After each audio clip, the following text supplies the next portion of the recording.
As 3 leis de Kepler descrevem os movimentos dos planetas, mas não chegam a explicá-los. A explicação dessas leis por Isaac Newton foi o auge da revolução científica. Ela é conhecida como a solução do problema de Kepler. Permita-me lembrar uma história que já ouvimos muitas vezes. Em 1543, Copérnico escreveu seu pequeno livro. Uma geração mais tarde, Kepler descobriu suas 3 leis. Mais tarde, 150 anos depois de Copérnico, Isaac Newton apareceu e explicou-nos por que o universo se comportava dessa maneira. Hoje, começaremos a ver exatamente de que maneira as leis de Newton explicam tudo que Kepler encontrou nos céus. Parece difícil, e é realmente. Mas essa foi uma das maiores conquistas do pensamento ocidental. Ela faz parte da nossa herança cultural da mesma forma que as peças de Shakespeare, as sinfonias de Beethoven ou o teto da Capela Sistina. Assim, gostaria que aprendessem isso, não apenas como parte de seu treinamento científico, mas como parte de sua formação como seres humanos. O que vamos aprender hoje é diferente de peças, sinfonias e pinturas em geral. Uma pintura é a criação de uma única pessoa.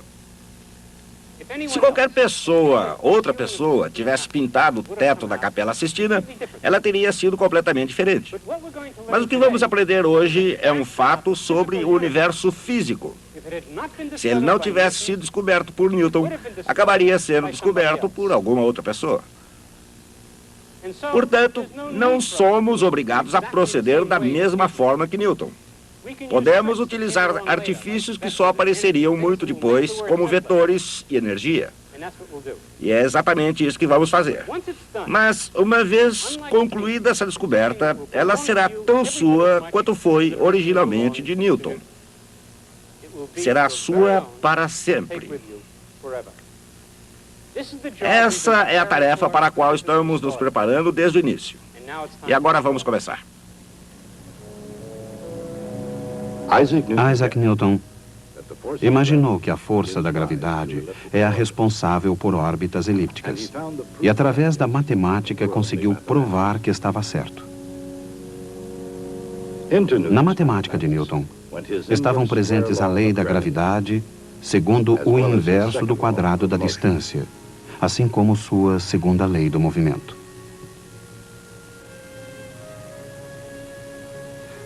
O resultado foi uma equação diferencial para a órbita. Sua solução algébrica fornece não apenas a equação de uma elipse,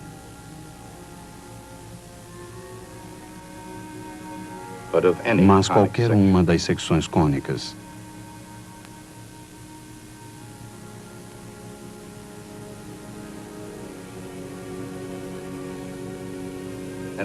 Essa visão, essa gigantesca perspicácia de Isaac Newton, ficaria entre as maiores conquistas da cultura ocidental. Ela foi, por legítimo direito, o equivalente matemático ao teto da Capela Sistina, pintado por Michelangelo, a coroa gloriosa do Renascimento. As figuras de Michelangelo parecem estar em constante movimento, jamais em repouso. Graças a essa virtude, Michelangelo, assim como Copérnico, parece glorificar os eternos movimentos da Terra e de todas as suas criaturas. Com essa percepção brilhante, tanto o cientista quanto o artista compartilharam da incomum visão global do maior dramaturgo da história. Ao criar seu mundo extraordinário, onde teria William Shakespeare colocado o sol? Mas silêncio. Que luz brilha através daquela janela? É o nascente e Julieta é o sol. Surge elegante sol e mate a invejosa lua. Shakespeare viveu na época de Galileu e Kepler. Como eles, trabalhou sob a influência dos céus e muitas vezes utilizou referências celestes. Falam seus olhos, vou responder-lhes. Sou muito atrevido. Ela não está falando comigo.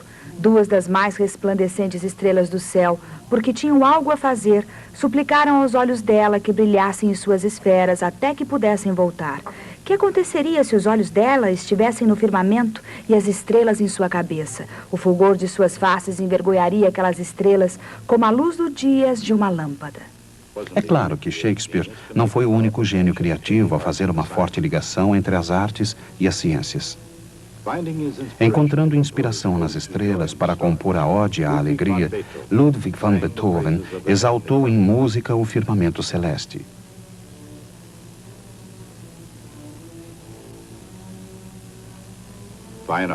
As belas artes, o teatro, a música, a matemática e a física. Cada uma delas é uma brilhante pedra preciosa da cultura ocidental. Juntas, representam as joias da coroa das realizações ocidentais. Ainda muito jovem, Newton percebeu que a gravidade era uma força comum ao céu e à terra. E conseguiu vê-la como uma força fundamental de atração, e não com seus efeitos de empurrar ou torcer no universo.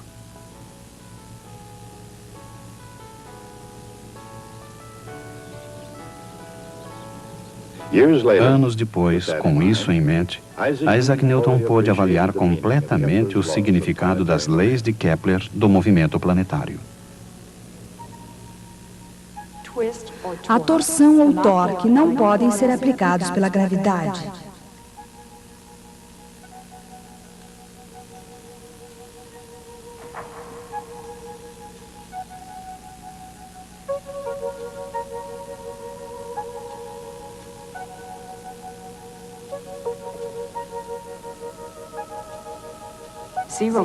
O torque nulo, juntamente com a segunda lei de Newton, conduzem a uma equação diferencial pronta para ser integrada, quando não há torque. Uma certa quantidade, mr vetorial v, é constante. Essa quantidade é chamada momento angular.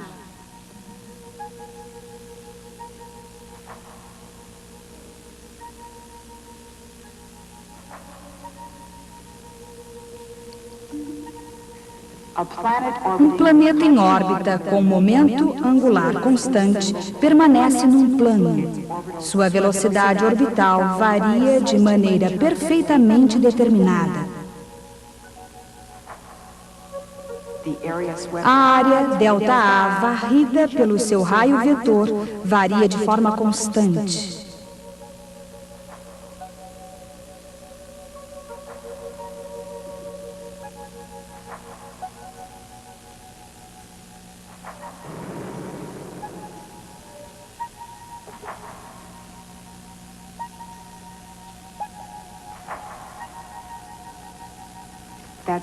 Essa é a segunda lei de Kepler.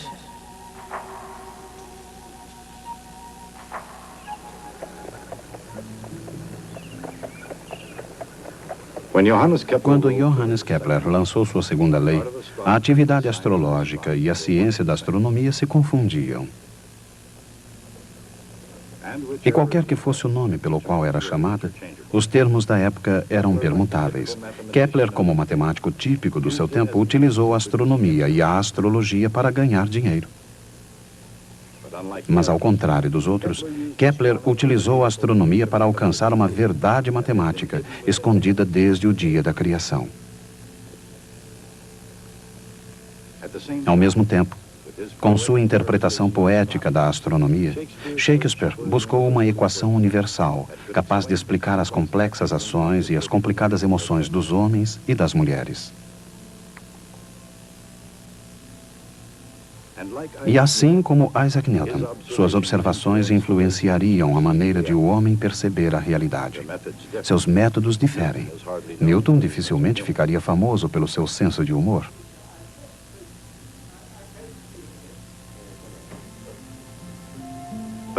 Mas assim como Shakespeare, Newton levantou questões que afetaram profundamente a percepção de como o mundo se comporta.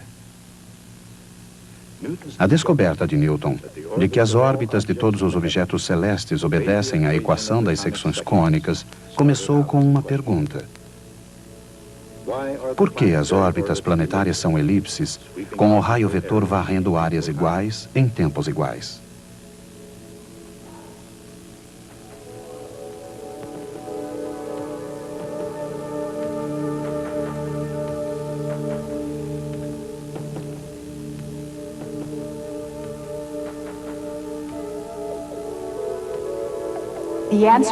A resposta é encontrada mais facilmente usando-se coordenadas polares, onde a velocidade de variação da área é igual a meio r² d θ dt.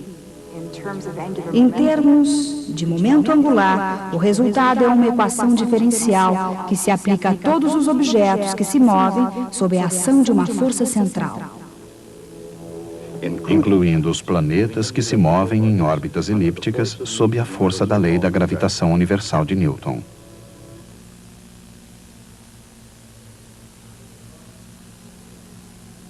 O próprio céu, os planetas, este centro, se sujeitam à classe, prioridade e lugar. Na época de Shakespeare, a Terra, influenciada pelos planetas desordenados e errantes, era suposta estar no centro do sistema solar. Mesmo assim, em Troilo e Créssida, ele colocou o Sol no centro do drama.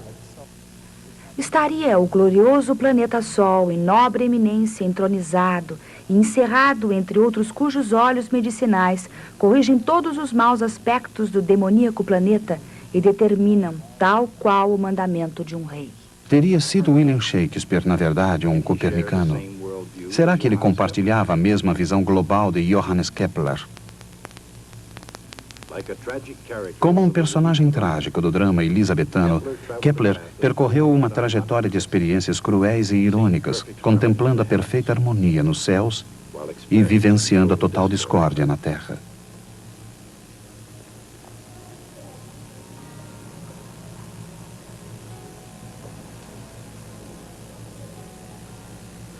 Quando garoto, Kepler foi abandonado pelo pai, um mercenário cruel que vivia de uma guerra para outra. Kepler foi mandado para um seminário protestante numa província alemã. Era uma vida espartana, com intermináveis horas de estudo e oração. Kepler era um rapaz frágil e doente que praticamente não tinha amigos e era muito independente. A mãe de Kepler era uma mulher muito excêntrica, obcecada pela astrologia e pelas ciências ocultas. Uma de suas tias foi queimada na fogueira. À medida em que progredia seu estudo religioso, ele passou a se desesperar com a possibilidade da salvação e a sentir-se cada vez mais culpado com o fascínio de sua mãe pelas ciências ocultas. Mais tarde, já pai de família, ele perderia a primeira mulher e 7 dos 11 filhos. Uma vítima errante da Guerra dos 30 anos, Kepler levou sua dor de cidade em cidade, buscando um porto onde pudesse se refugiar da violenta tempestade. Tempestade que se abateu sobre os últimos 12 anos da sua vida. A situação podia, naturalmente, ter sido ainda pior. E logo seria.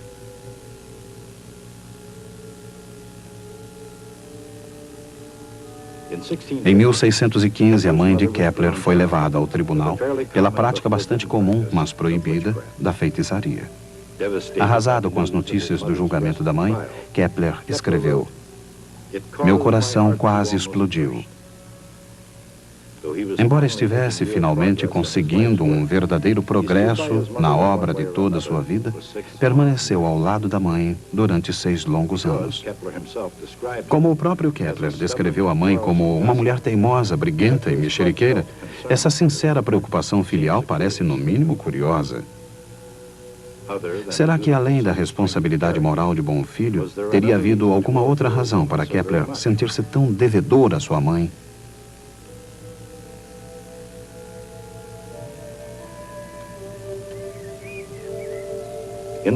No relato de sua infância, uma crônica sombria de miséria, Kepler registra apenas um momento feliz. Quando tinha 5 anos, uma criança curiosa e facilmente impressionável, sua mãe o levou numa noite ao topo de uma colina próxima e juntos viram um cometa. As razões que levariam Kepler a realizar grandes feitos continuam sendo motivo de especulação, mas os feitos propriamente ditos permanecem indeléveis. Embora seja provável que William Shakespeare não tenha prestado muita atenção à matemática que reflete a terceira lei de Kepler, ele certamente teria achado irônico o título da sua obra, A Harmonia do Mundo. Apesar do sofrimento da mãe, da perda de um filho após outro, e do seu constante conflito entre fatos científicos e dogmas religiosos, nada conseguiu impedir Johannes Kepler de concluir a harmonia do mundo. Mas embora sua mente fosse capaz de cruzar as mais avançadas fronteiras do mundo da matemática, Kepler jamais compreendeu plenamente o alcance da sua obra. Na fase final de suas peregrinações, ele quase descobriu o cálculo. Mas isso só seria conseguido por Leibniz e Newton. Kepler também chegou perto da lei de gravitação universal. Mas isso fazia parte do destino de Isaac Newton somente. Newton não só descobriu a lei de gravitação universal, mas com ela obteve como subproduto a solução do problema de Kepler. Com sua lei da gravitação, Isaac Newton abriu as portas das quais Kepler estivera próximo durante toda a vida e cruzou o limiar que o levaria até os segredos do céu.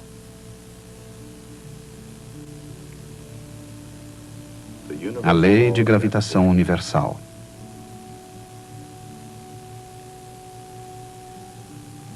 A segunda lei do movimento.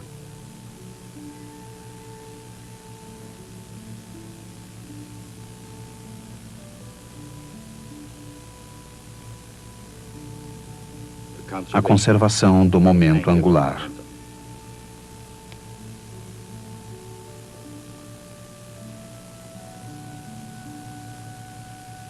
Vetores que se cruzam como os amantes infelizes de Shakespeare. Numa combinação tão poderosa quanto a mão divina de Michelangelo.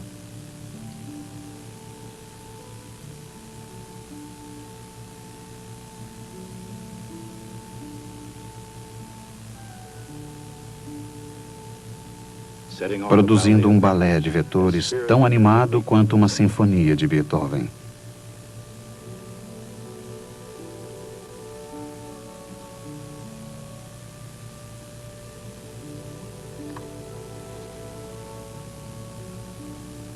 As equações dos movimentos celestes encontraram sua expressão mais simples na linguagem elegante do cálculo diferencial e integral.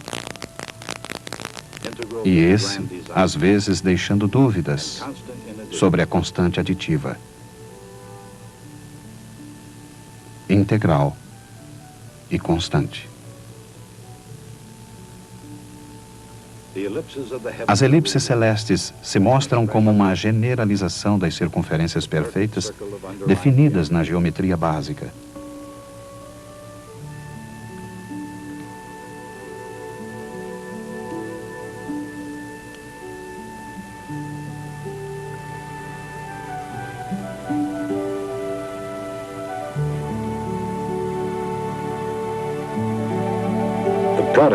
O produto desses eventos.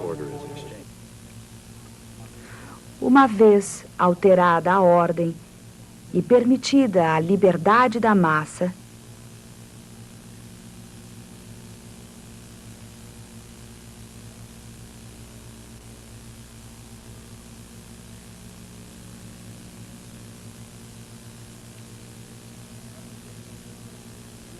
lembra uma velha amiga.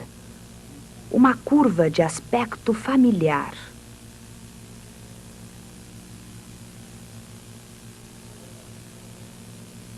Elipse, parábola ou hipérbole.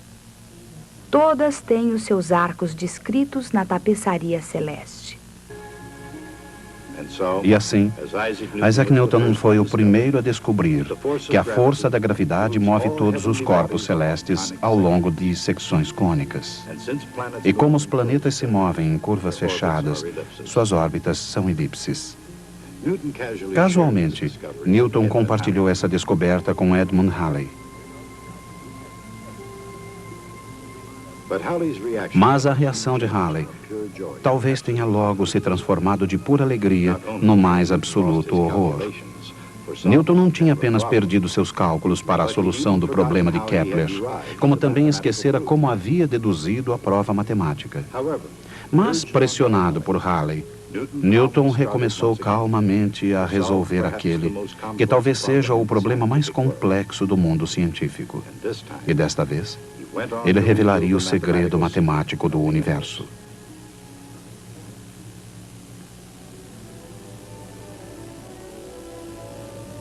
Considerando coisas tão belas como o diálogo de Shakespeare, o fraseado de Beethoven, as pinceladas de Michelangelo e as manifestações do gênio de Newton e Kepler, parece cada vez mais claro que as grandes artes e ciências perduram não apenas pela sua elegância, mas também pela sua verdade. Johannes Kepler viveu na mesma época de William Shakespeare, da rainha Elizabeth I, de Mary, a rainha da Escócia, e naturalmente de Galileu. Ao que se saiba, nenhum deles jamais se encontrou com o outro. Mas Kepler e Galileu certamente sabiam da existência um do outro, tendo mesmo trocado algumas cartas. Gostaria de ler um trecho de algumas dessas cartas. A primeira foi escrita em 1597. Kepler enviara para Galileu um exemplar de um livro que havia escrito. E, apesar do correio, ele o recebeu. Essa foi a resposta de Galileu. Algumas horas, meu erudito doutor, recebi o seu livro. Congratulo-me com você por contar com um companheiro no estudo da verdade. E para Galileu, a verdade significava o sistema copernicano do mundo. Ele ainda não admitira que acreditava nesse sistema. De fato, em outro trecho da carta, ele diz: tenho andado amedrontado com o destino de Copérnico, nosso professor, que, embora tenha adquirido fama imortal aos olhos de alguns, é, ao mesmo tempo, alvo do ridículo e do riso de muitos outros.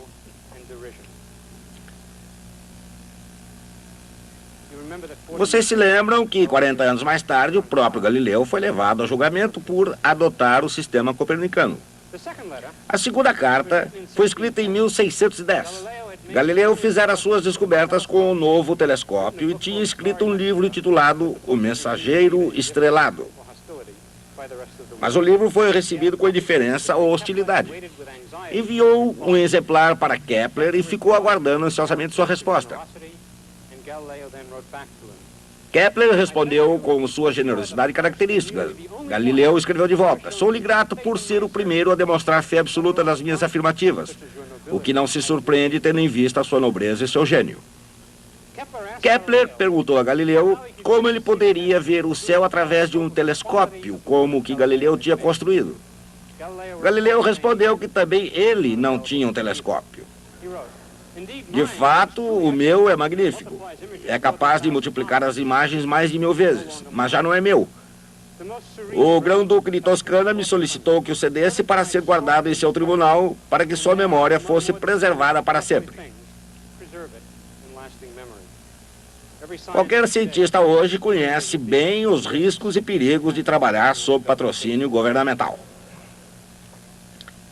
Kepler avistou-se pessoalmente com Tycho Brahe, e esse encontro mudou a história do mundo. Esses foram tempos difíceis. Em 1597, o patrono de Tycho, o rei Frederico, morreu. Seu sucessor, Cristiano IV, não suportava o astrônomo arrogante. Dentro de pouco tempo, Tycho foi obrigado a deixar a Dinamarca. Acabaria em Praga com o matemático imperial de Rudolf II, onde seu trabalho era fazer horóscopos. Enquanto isso, na Áustria, Kepler, nascido protestante, era expulso da cidade católica de Graz. Assim, no dia 1º de janeiro de 1600, ele partiu ao encontro de Tycho, em Praga. Imediatamente, os dois perceberam que não se suportavam. Ao mesmo tempo, não podiam viver um sem o outro. Tycho precisava do gênio matemático de Kepler para organizar suas observações. E Kepler necessitava dos dados de Tycho para produzir a cosmologia que era a missão de sua vida. Assim, por 18 meses tempestuosos, os dois permaneceram juntos, incapazes de escapar um do outro até a morte de Tycho em 1601. Mesmo assim, Kepler não foi capaz de dedicar toda a sua atenção à cosmologia que tanto desejava produzir, porque, antes de mais nada, ele tinha a responsabilidade de produzir este livro. Seu título é As Tabelas Rudolfianas, uma homenagem ao operador Rudolf, que cobriu as despesas. O livro de Kepler foi publicado em 1627, a publicação, por Kepler, das observações de Tycho.